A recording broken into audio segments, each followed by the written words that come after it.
Hey, did you know that honey never spoils? Seriously? Yeah, I saw this post on TikTok. They found 3,000-year-old honey in an Egyptian tomb, and it was still good. Get out of here. Welcome to another Happy English podcast coming to you from New York City. And here's your English teacher, Michael. All right. Thank you, John, and thanks, everyone. It's Michael here from Happy English, and I help people speak English better. And this is Happy English Podcast, episode 936. Get out of here. Casual English phrases that show surprise. Thanks for tuning in. So let me ask you something.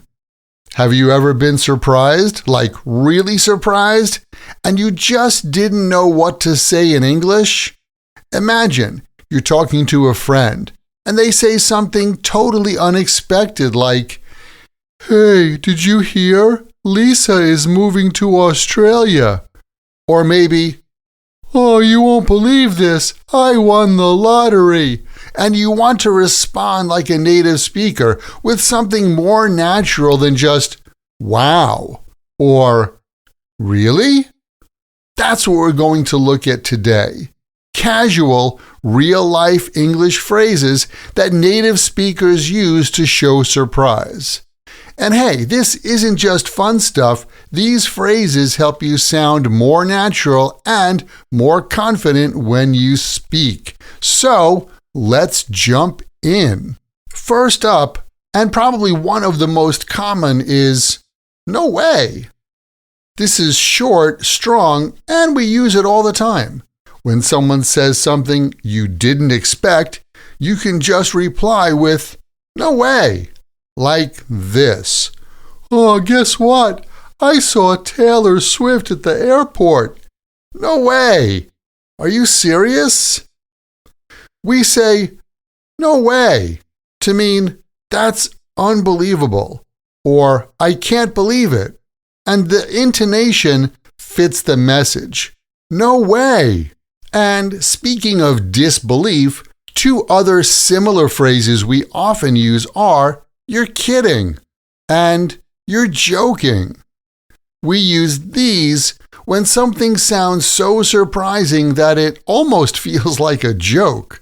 Like, "Oh, my grandmother just got a tattoo." You're joking, right? "Nope, it's a heart with an arrow through it." You're kidding. Your grandmother is pretty hip. What a grandma, right? And notice the intonation there. You're kidding and you're joking. Tone is important with all of the phrases we'll look at today. And that brings us to our next phrase, which is "for real?" For real? It's like saying, "Are you serious?" But even more casual. We use "for real?" with friends or in informal situations. Like, "Yeah, my grandma's also got a little dragon tattoo on her shoulder." For real? That's awesome. And here's a pronunciation tip. The R sound of "for" combines with the R sound in "real."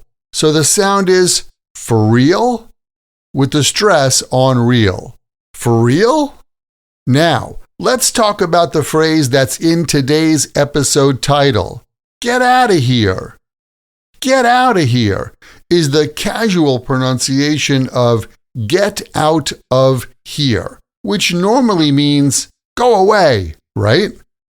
Get out of here might sound a little strange at first, but it's very common in American English. And don't worry, we don't actually mean that we want the person to leave. Get out of here just means "no way," or "that's crazy," or "that's unbelievable." Like, "Hey, did you know Chris proposed to Jess at a basketball game?" Get out of here. "Yeah, right in the middle of the game." Wow, they love more than sports. And here's another one that you might find a little strange. Shut up. Now, I want to be clear.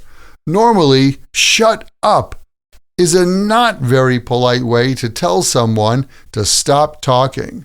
But recently, we use shut up in a friendly way and with this kind of intonation to mean that's so unbelievable or you can't be serious. Like, dude, I just got tickets to the Super Bowl. Shut up! Are you serious? That's amazing. Shut up! It's all about the tone here, your voice, your expression.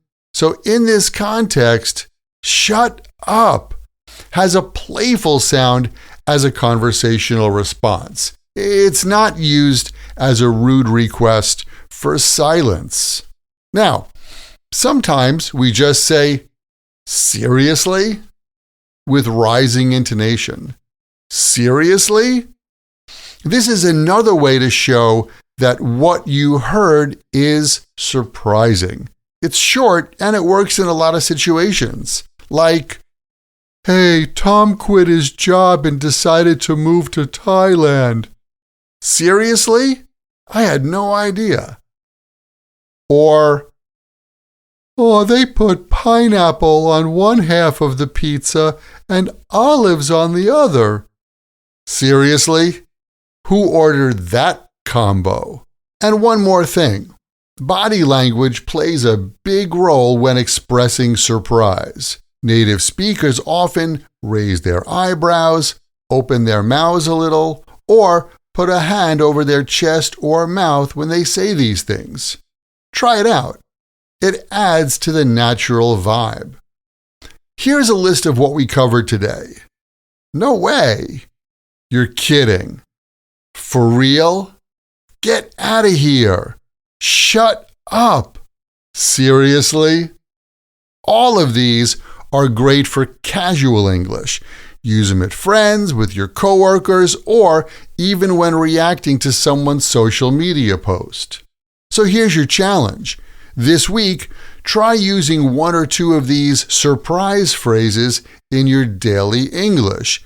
The next time someone tells you something interesting or unexpected, don't just say, wow. Say, get out of here, or seriously? And seriously, if you want to practice the English from this and all of my podcasts with me and a group of other English learners, come check out my Podcast Learners Study Group. We meet once a week and go over the language from these podcast lessons together. It's a great way to build confidence and improve your speaking. Just check the link where you're listening to this podcast or visit myhappyenglish.com and choose podcast episode 936 for more info. Thanks for listening. And remember, learning another language is not easy, but it's not impossible. And I'm here to help you on your journey. This podcast was brought to you by Happy English. Please visit myhappyenglish.com. Show your support for Happy English by leaving us a review. Get English, get happy, Happy English.